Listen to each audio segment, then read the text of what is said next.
रामटेक बंगला हा बंगला केवळ आपल्या समुद्र संपन्न दृश्यांसाठीच नाही, तर त्याच्या अशुभ मानल्या जाणाऱ्या इतिहासासाठी ओळखला जातो। राजकीय नेत्यांच्या कारकिर्दीत झालेल्या उलथापालथींमुळे रामटेक बंगला हा राजकारणाच्या वर्तुळात नेहमी चर्चेचा विषय राहिलाय। चला तर मग सुरुवात करूया आजच्या आपल्या स्पेशल स्टोरीला। मलबार हिल परिसरातील हा बंगला खूप मोठा आणि भव्य आहे। समुद्रकिनारी वसलेला हा बंगला खरोखरच मोहक आहे, मात्र त्याच्या आकर्षक बाह्य रूपामागे लपलेला एक अशुभ इतिहास आहे। राजकीय उलथापालथीची मालिकाच जणू या बंगल्यानं पाहिली आहे। भुजबळ आणि रामटेक। छगन भुजबळ काँग्रेस राष्ट्रवादी आघाडी सरकारच्या काळात रामटेक बंगल्यात वास्तव्यास होते। त्याच काळात स्टॅम्प पेपर घोटाळा गाजला, ज्यात भुजबळ यांचं नाव आलं। परिणामी त्यांनी मंत्रिपदाचा देखील राजीनामा दिला होता।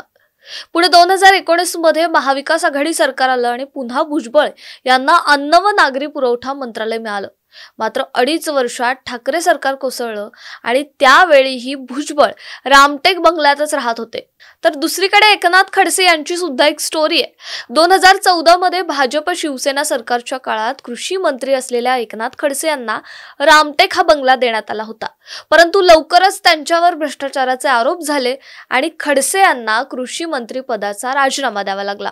तर दीपक केसरकर यांचाही काहीसा असाच अनुभव आहे। शिंदे फडणवीस सरकारच्या काळात शालेय शिक्षण मंत्री दीपक केसरकर यांना देखील रामटेक बंगल्याचं वाटप झालं, मात्र त्यांच्या काळात महायुती सरकार स्थिर असूनही विधानसभा निवडणुकीनंतर त्यांना मंत्रिमंडळातून वगळण्यात आलं। रामटेक बंगल्याला एवढं अशुभ का मानलं जातं? रामटेक या बंगल्यात राहिल्यानंतर कोणत्याही मंत्र्याच्या कारकिर्दीत अडथळे आलेत। छगन भुजबळ असतील, एकनाथ खडसे असतील, दीपक केसरकर हे त्याचे स्पष्ट उदाहरण आहे। त्यामुळे राजकीय नेत्यांमध्ये या बंगल्याविषयी भीतीचं वातावरण आहे।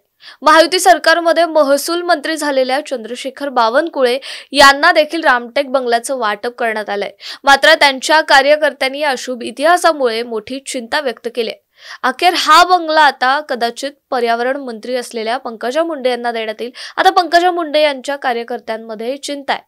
बावनकुळे हा बंगला नाकारतायत आणि कदाचित हा बंगला पंकजा मुंडेंना मिळण्याची शक्यता आहे। जर पंकजा मुंडे यांना हा बंगला मिळाला तर त्यांचा राजकीय कालावधी येत्या काळात कसा असेल या बंगल्यातला, हे पाहणं देखील तितकंच औत्सुक्याचं ठरणार आहे। दिलेली माहिती कशी वाटली हे आम्हाला कमेंट बॉक्समध्ये नक्की कळवा आणि पाहत रहा सिविक मिरर।